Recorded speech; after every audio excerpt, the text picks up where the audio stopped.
On today's wrestling news, Tony Khan breaks his silence on the CM Punk Wembley fight. Where are Jericho and Britt Baker? How does Tony Khan feel about WWE's counter-programming? And Tony Khan's thoughts on Eric Bischoff. I'm Adam Wilborn. And I'm Phil Chambers. And this is the news. The Tony Khan news. Well, yes, exactly. We've got other news stories coming a little bit later on today, but obviously we're starting off today talking all about the fallout from Tony Khan's interview on Ariel Helwani. Me and Hamlet sort of previewed it yesterday, and it's a really good chat, really interesting. I think Tony Khan comes across really well, and comes across great, in fact. The back and forth between him and Ariel's interesting to watch as well, but also they get into the stuff that we kind of wanted to talk about in the first place. To start off with, let's talk about Tony Khan and his thoughts around CM Punk, who's not with AEW, in case you've missed it. He's in WWE now, following, well, 2 different fights, basically. CM Punk's gonna CM Punk. Brawl in and brawl out. Subsequently, the Wembley fight at, which one was that one? All Out? All In. All in. And Because then that was on you the were All at. Out press conference. Yes, that was it. The All Out press conference was what caused the first fight. Well, Hangman Page caused the first fight. Yeah. But All In was the big one with Jack Perry that was kind of the final nail in the whole coffin. And Ariel Helwani brought it all up about the drama and their choice to air the footage, obviously, of the backstage altercation, which I think everyone agrees was kind of a dumb idea, to be honest. Yep. But Tony Khan said it's interesting because I do think I didn't necessarily agree with the description of how it all happened, but also it's a TV show and did a very strong number. He did say that he wishes things had worked out between Punk and AEW. Yeah. Around the time Collision started, Khan wanted to reconcile and continue their working relationship, but that wasn't possible. He didn't say whose fault that was, but anyway. He also brought up the comments that Punk made when he was on Ariel Helwani, in which he said that Tony Khan lets people walk all over him. Khan responded by saying, I don't agree with that, but I also think that everyone's entitled to their opinion, and that's feedback. It's fair if that's how he feels. Very sort of diplomatic response, all this. Kind of hoping for a little bit more, to be honest, but in terms of professionalism, you can't discount this. Yeah, he talks about a lot in the interview without talking about too much. Yeah. He's very careful with his words and his responses. Slightly more which is to be media trained. understandable. Yeah. Yeah, definitely. Than last time, at least. And yeah, I mean, the CM Punk thing is like, is one TV rating worth the reputation of your brand? Yeah, I mean, everyone was talking about it the night it happened. Yeah. Like, oh my God, they're going to air it. And then Yeah. it happened, and they had to sort of air it in a weird way with, like, no audio from the Yeah. actual thing, obviously. And then it was just, it's sort of, well, that happened, and CM Punk seems to be completely justified in how he described events happening. Right. Okay. Well, we'll never see him on this show ever again. It was a very odd move. So yeah, I never didn't agree with it then, didn't agree with it now. I do kind of It's an feel a little odd bit move. for Tony Khan. I mean, at the end of the day, it's his company, but you sense that he did try to reconcile things with all parties. It just didn't feel like they could ever come back together. Yeah, like beyond repair kind of thing. And it would never have worked of like, on this show over here, No, that we've definitely got these people and these people over here, and they should never interact. Because that's not how TV should work. That's not how a business should work. Yeah. And that goes to the comments about Tony Khan being a little bit too light on people, maybe, or not Yeah. being like hardline in charge at times. He's a very different boss to the other Yeah. side, isn't he? Which is a way of doing things. But Absolutely. obviously, when you've got big egos in the room, you sometimes need to maybe reel them in a little bit. Yeah, there's benefits and drawbacks to both sides of this, isn't it? Yeah, You can be the it's probably a much hard-nosed nicer boss. environment. Exactly. But occasionally. But occasionally people go, aha, you're too nice. Which is a real shame in the world, but that's how it works, unfortunately. Indeed. But he has some comments on some other things Mm-hmm. that we will move over to. Because he was asked about a bunch of wrestlers that are either no longer with AEW or have an absence from AEW and what is going on with them all. So the first one was Andrade. He basically reiterated that when he first left, the first time, it was on good terms, so he was kind of always welcome back again. And then he was thrilled to see him again, and that when he is free, he hopes to work with him again. Basically, he was asked directly if Andrade misrepresented his status about his contract with WWE, at the time, and Tony just said he could not speak to that. Okay. He was being very careful about not Yeah, I think we were in anything. enough legal trouble with all this, to be And I honest. think that's just wait for the legal stuff to blow over. But he does say he hopes to see him again one day. Next One year, day in the 3 years, distant 5 years, who future, knows? when this is all over. So the next one was I bet you Kenny Omega wants to see him again as well, actually. yeah. The next one was Chris Jericho. Mm-hmm. He said he would love for him to return. I didn't even see this There quote. might be a theme here. He couldn't speak to when, but that he is always welcome. And then he was asked why he's been away. And Tony Khan said he's working out the dates and couldn't confirm when his contract is up. Yeah, he's going to WWE. isn't Jericho has previously said that his contract's up at the end of the year. he? Yeah, he's going to WWE. So they're working things out. They're He working literally out said the dates. exact same thing about Ricky Starks, now Ricky Saint, of course. Yeah, Love they're him. just Would love to have him working back on TV, just trying to work some things out. He's out the door, isn't he, Tony? Yeah, so he'd come. Especially after his comments the other day. Yeah. Wow, you've seen TNA? That's probably, what, the second best wrestling show in the world? Britt Baker was the other one. She's been out for a year now, since November last year. And he would love to have her back. Got me again! He says he's had good talks with her, still looking for the right time, but he would love to have her back. He believes that she will be back in AEW, and he hopes that will be soon. He wants to make sure the right situation is right for her and everyone involved, and make sure that she is 100% good to go as Yeah, well. at the end of the day, Britt Baker has had a horrible time with injuries. I remember her talking about it when she came back the last time and said nobody cares, and then disappeared for a long time. It was weird. I have more confidence in her appearing back on AEW television. She could quite easily pop up in WWE, obviously, once contractually that is a thing that could happen. But I have no doubt that he still wants to use Britt Baker, and in his mind, she's still an AEW wrestler. I get it. And I also think, nothing against Britt Baker, but like the women's division is in a lot less need of her, if you know what I mean. Yes, She's an incredible good talent. place. She can obviously play an important role. She's a former world champion in AEW for a reason, but it's a bit of a murderer's row right now. You look at that entire women's blood and guts match, and you could pick 4, 5, 6, 7, 8 world champions just tomorrow, let alone future stars that were in there as well. Yeah. So it's one of those things where I sense that he is hoping to get her back, and I think it's probably beneficial to her and to someone like Chris Jericho to have gone away for a bit, to be perfectly honest, in the whole wrestling sphere. Yeah. But yeah, there's definitely a role for her if she decides to come back, or if she decides to switch companies. Like, talent doesn't just disappear. I think Tony's right in what he says about she needs to be back to 100%, because when she's back, they want to really hit the ground running with her. Yeah. But yeah, we'll wait and see on that one. There's certainly been a lot of social speculation, let's say, on that topic. There's definitely been that. But yeah, he's not. Let things cool down. He's playing his cards very close to his chest, isn't he? Yeah. It's just like a copy paste. They're great. They're great. I'd love to see him have them back. back. Anytime. They're welcome. All of them. Every single wrestler. Even CM Punk, probably. Yeah, I mean, yes. I mean, and also I said he's never going back to the company. It's wrestling. Never say never. Exactly. But how does Tony Khan feel about WWE's counter-programming? There was a nice... I'd love to have it back. Yeah.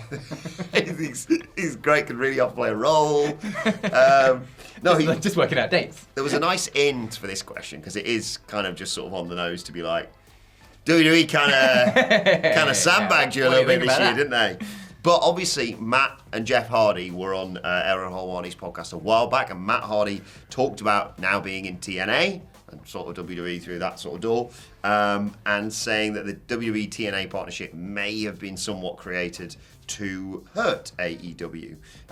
About this, Tony Khan said that he loves both Matt and Jeff, and he'd love to have them back now, despite their AEW departures. Didn't find the comments to be malicious. He said, look, I respect that opinion a lot. I think it's probably true. I respect that Matt said it. That's really cool. I think it's a very interesting collaboration. I think Matt hit the nail on the head. It makes sense. AEW is a very strong challenger brand, and that is not unusual. But he did say that with regards to the counter-programming, presumably slightly through gritted teeth, considering what they've had to do to counteract that this year. Yep. He says that the counter-programming he takes as a compliment. He talks about when WCW was starting to take off, and Smoky Mountain Wrestling were running shows to compete with the promotion. Obviously, he talked about Vince sending wrestlers from the WWF to aid the competition in fighting their competition. Yeah. It's not uncommon to see WWE collaborate with another company when there is a challenger brand. He says it's not that unusual, and again, I don't take it personally at all. It makes sense looking at the wrestling playbook of the WWE, not the World Wildlife Fund, obviously. Yeah, it's one of those. I don't think you can Tony Khan of old would definitely have said, I'm not going to take this lying down or anything like that. Yeah. He's more reserved somewhat nowadays. I think it's a great interview, as I say, in terms of perception of Tony Khan. Yeah. And yeah, he can't be, they put another pay-per-view on the exact same day of one of my biggest shows. We all know what's going on here, but at the end of the day, yeah, you can't show that it really bothers you, even if it does. Yeah. But also, like, it is a thing. Like, WWE, take it back to 2019, didn't just go, tell you what a coincidence. We've just decided to launch NXT on television on Wednesday nights. Yeah. It's been there from the beginning. We just thought we'd give it away for free just for fun. Yeah. We're going to do 2 weeks before whatever day you're doing, whatever that is. And we're going to have no commercials and 10 world title matches on our first show. Yeah. Just ruin the sleep patterns of any wrestling fan from the UK who has to analyse these shows, by the way, for at least a few years until, well, presumably NXT moves because of hockey and no other reason. But yeah, this is just the 2025 version of that, isn't it? Excited to see what the 2026 version looks like. It's going to keep on going. What are you going to have? Spies? People infiltrating? Agent Ambrose? Right. You never know. But yeah, they've done this going back years and years and years and years and years and years. And I think there's two ways of taking it. You can either get really, really annoyed at it and just get pissed off because they're just ruining everything, or you can take it as a compliment and be like, well, we must be doing something right because we've got the biggest company that's doing this in the world. I will say, scared. I think AEW's handled it a lot better this year, not just in terms of reacting to it and being all like, shouting on social media, in terms of being far less reactionary and kind of focusing on your own show. Yeah. But like the last couple of years, they were like, oh, bollocks, well, we need to do 20 different types of match for the titles. And it just meant they kind of burnt through a lot of things that, well, they needed to in their perception of maintaining their ratings, but they didn't really need to because you can see now they have that core base and that is what works for them. So that's one thing. And like, yeah, you think back to, like, I know it's a mainly WWF thing, but everyone does it. In all forms of business, but even just in wrestling, you think about when WCW used to go, Raw's taped, well, let's read the results on our show then. I mean, it didn't work in the end because they gave away a huge title change. Who was that again who won the world title? That was Mick Foley, that was Mankind. That was a good time. Millions of people turned to the TV channel. Good move. Imagine little Phil Chambers watching WCW and then being like, I wasn't watching WCW, don't be stupid. I never watched it. We didn't have the channels. And it wasn't on TV for us, so I didn't watch it. I was like, what's on Sunday Night Heat on Channel 4, thank you very much. That's what I'll be watching. Who's my favourite wrestler? Probably S.A. Rios, so... Yeah, I mean, like that was how I got... That's probably why... That's why Too Cool are one of our favourite groups. Because we're like, we get to see them. Who? Hardy Boys. Never heard of them. Kai and Tai. Yes, please. So yeah. But speaking of WCW, Eric Bischoff. Oh, segue. Hello. So yeah, he's got more comments, all from the same Tony Khan interview. We have all the wrestling news later. Yeah, it's coming in the next one. So his thoughts on Eric Bischoff. He would love to have him back. No, he wouldn't. So this one he's a little bit more coy about. He basically starts off talking about it, saying it's a little bit ironic coming from Eric Bischoff, considering he sat in the exact same position as him and has faced a lot of the same criticisms, and now it's coming from this guy. But he made sure to put over his accomplishments. Obviously, Eric Bischoff's like the run of WCW, 95 to 98. You can't take that away from him and everything. He's like, Tony Khan spoke about being a fan when he was like 11 years old watching WCW. He says he respects Bischoff's opinions, and again through incredibly gritted teeth. Through very gritted teeth, and he thinks he talks about AEW so much just because they put on 2 TV shows a week and it gives him a lot to talk about. It's not wrong. He did. There's a lot of grifters out there. There's some veiled digs in there. I like that. He was talking about the sort of 3-year run, the 95 to 98. It's like he called the 83 weeks has kind of become his like personality, his brand. Like he called his podcast that, and he still talks about it to this day. So it's like I respect what he did, and he did something amazing, and he still talks about it to this day. Like he won't shut up about it, basically. Do you remember when we surpassed 83 weeks actually? He did say, I'm not going to say that I'm better than him or anything, or that I've done anything more, but I respect what he's done in the business. And he says, there's a little bit at the end, it's a bit long, but in his case, he thinks it's interesting because he spends a lot of time talking about AEW. But I also think he's cognizant that there were a lot of media personalities and former wrestling promoters that had strong vocal opinions of him. And I'm not trying to say I've done more than him, but everybody's entitled to their opinion. But I also think Eric's in a unique position because he was in the chair and he did have to make a lot of decisions. he also knows that you can't go backwards, you can only go forwards, and you can only learn from the things that you've done, so he's very fortunate. Last bit, he can make a mistake, and if you make a series of mistakes and you can go down the wrong path in pro wrestling, you end up in a place that nobody comes back from. And look at how many people in pro wrestling went down the door of making mistake after mistake, and then they were gone. Sometimes it's not their fault, it's due to extenuating circumstances you can't control, but I'm fortunate if I've made a mistake that I've always been able to go back and look at it and figure out what can we do to make this show better and keep on going. So it's like quite a few people catching strays in that one. A lot of veiled digs of like, oh yeah, I super respect the guy, but I mean he did make a bunch of mistakes, and now look where he is now. He's this far away from saying either standards and practices, and we all know what that means, and it's a little bit, hey, look, respect the guy, like credit to him, an amazing run that he had, but opinions are like arseholes. Everyone's got one. And he's, at the end of the day, that is kind of spot on. There's a lot. I'm not saying Bischoff is a grifter. I think he's got a lot of knowledge to offer the wrestling business. Mm-hmm. But just look at the podcast charts. We're usually at the top, but below us, there's a whole load of grifters being like, right, well, just giving my honest opinion on wrestling, or unless you're someone amazing like Maven talking about my experiences in wrestling, that doesn't really get the viewership and get the money coming in. Slagging off wrestling does that, doesn't it? Bingo. You just have to find the thing that cuts through, like saying Logan Paul's better than Will Ospreay. I like Logan Paul. Prime is delicious drink you should give to your children, but even I don't think that opinion. And Will Ospreay hates me. He didn't hate me, actually. He just said he'd want to fight me the most out of everyone at WhatCulture. Yeah, that's presumably now Jack left. He's probably out that of love. Was it. He's done yeah, Jack. Definitely out of Jack, yeah. Jack would be first. Then you're the best of the rest. But yeah, again, Tony Khan, more reserved than I was. Well, not that I was anticipating. Yeah. I think in this year he's been a lot better at this sort of thing.